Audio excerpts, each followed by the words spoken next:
Hey guys! So we are here to cover week 3 of Big Brother Canada Season 5.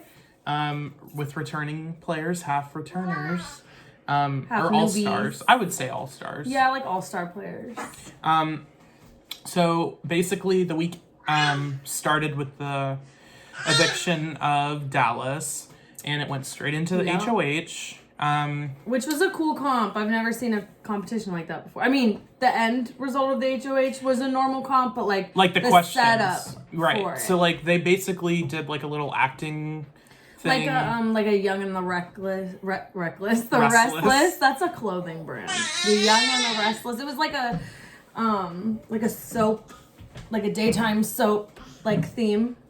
So that was cool. Yeah, and they basically were asked questions like, how many times did Cassandra throw wine on Dylan? And how many picture frames were there? Were there keys on the envelopes? What was on the wine glass? What did it say? Which, like I think that this competition could have been kind of unfair. Because if you didn't, have a scene where you were pouring wine, you would obviously not know as much as someone else. But I guess it was you have advantages in different facets of the competition. It worked out to be fair, I think, but it was cool. It was cool. I've never seen that, so that was fun. So it got down to, I believe, Dre, Gary, Neda, and Jack? No, someone else. Kevin. And it was a tie break, and Neda ended up winning. She mentioned beforehand that she went around asking what people thought the length of the first HOH was, and she said about 40 minutes, and she ended up being right. Yeah. So Neda was the new HOH, which she was very happy about. Yeah, she didn't need it because she had immunity, but she wanted it partially because she had the immunity, so she could make moves when it wasn't going to really affect her to put on her resume potentially down the road. Right. And Neda won. And she was pretty dead set on getting Cassandra out. It was mainly a discussion about Cassandra and basically who to put up next to Cassandra. Yeah, to get her out, because that was her goal. Neda and Cassandra are both very similar players. They're both very strategic. Right. And there can't be two sneaky heads of the snake. There's only one. You know what I mean? It just doesn't and work. I feel like Ika is a similar player. There's a lot of strategic. I feel like even Emily. Obviously, she's not a vet, but they're all playing very strategic, socially and strategic. Just they're not comp beasts, but they're very able strong to, with manipulation. Yeah, manipulate for sure. So basically, Neda was having conversations with everyone, and Cassandra was kind of being avoided. It was like a two-way street. Cassandra was not going to Neda, and Neda was not really fucking with Cassandra. Yeah, it was pretty obvious to both parties. I think it was waiting for the fake conversation. Yeah. But basically, Jackie was in the HOH and was talking with Neda, and Neda basically said I'm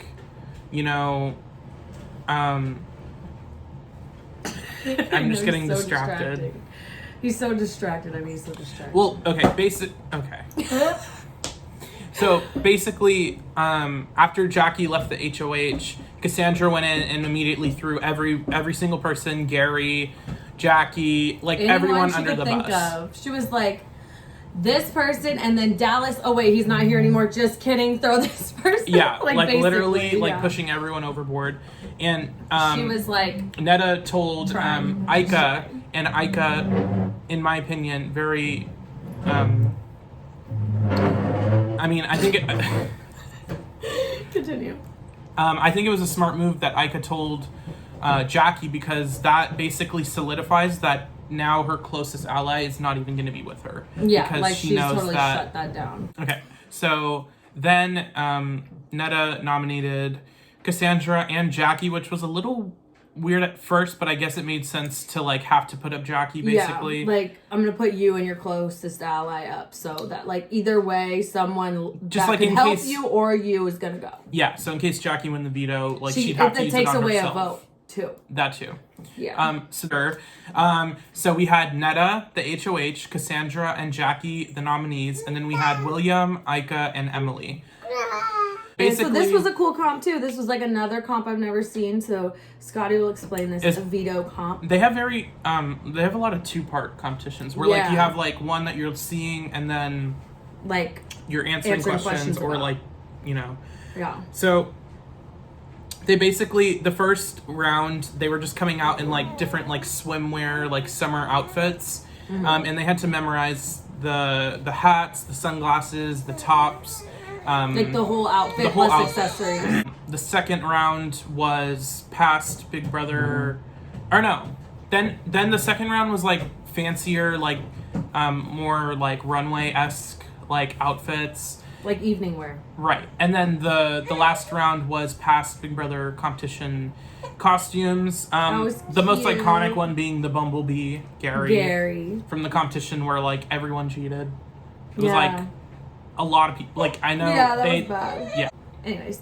So, first person to be eliminated was Neda, the fashion designer. The HOH that wanted to have all the power. She was knocked out real quick. Yeah, and then Ika got knocked out. Yeah, Ika got knocked out, and then Cassandra. Yeah. So all the vets. Yeah, and they then were just Emily, I guess, got a free ride for the second round because she just went straight to the final round. Yeah, and I guess one of them had her to. And William, so 2 newbies. So William and Jackie, William ended up winning, and then William went up against Emily, and William was like rocking this competition. He wasn't playing no games. I think there was only one instance where he didn't get 100% everything right. Yeah, he was really good. So he won. William won the veto. And of course, Cassandra goes straight to work and is I'm gonna fake cry it up. She's like, don't you hate that everyone's like not taking you seriously? Like, don't you want to make like a big move? Like a big move. I'm the big move.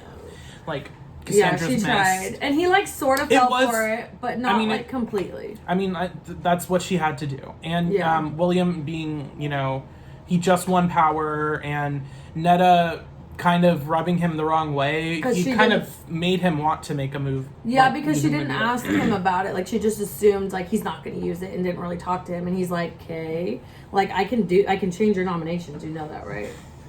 Yeah, it's fine. He's like, he's having fun. I want those. Okay.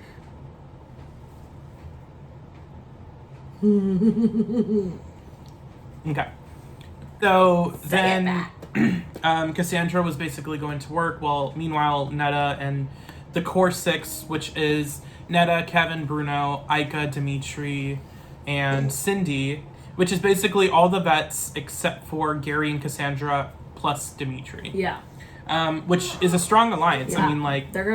I have a feeling they'll dominate. I haven't seen it, so I don't know yet. Right. But we did see a little bit of a fracture starting to form, because we have Ika, who is cool in that group. She's also cool with Dre and William, the French connection, as well as Gary, who's kind of like a outsider floater, I guess. In a way. Yeah. And Ika was kind of feeling conflicted this week, saying like she doesn't know whether or not to save Cassandra and kind of stick with Gary and like the French connection, or to go with the core 6.